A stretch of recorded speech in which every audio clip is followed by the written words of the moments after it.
Hunter, Philippine Coin Hunter ulit. So ito ngayon guys, nagpabarya tayo ng worth 4,800 na mga coin. So tagli 5 piso.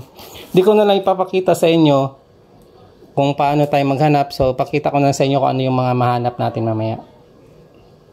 So hello mga ka-hunter, ito yung nahunt natin ngayon, September 19, 2023. Sa lahat ng nahunt natin guys, ito yung mga pinakagusto ko. Kasi mga common lang sila, pero ang kondisyon, yan o, may luster pa, sobrang bago to guys. Parang kakalabas lang to galing sa bangko.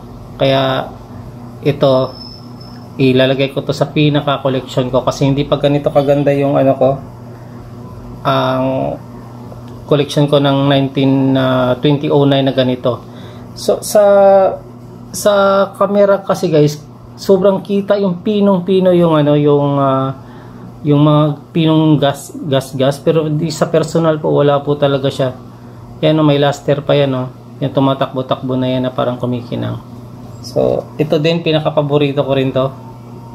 And ganun din sa personal guys, sobrang ganda nito. Pero sa camera, ewan ko kung bakit ganyan kalinaw yung camera natin. Kaya ito, itatago ko to.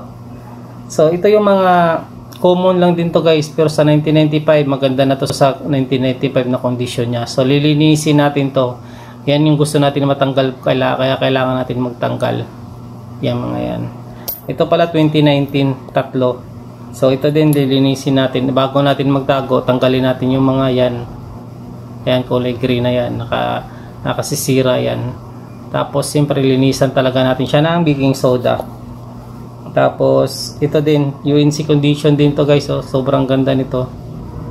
So, ayan. Mga nahunt natin.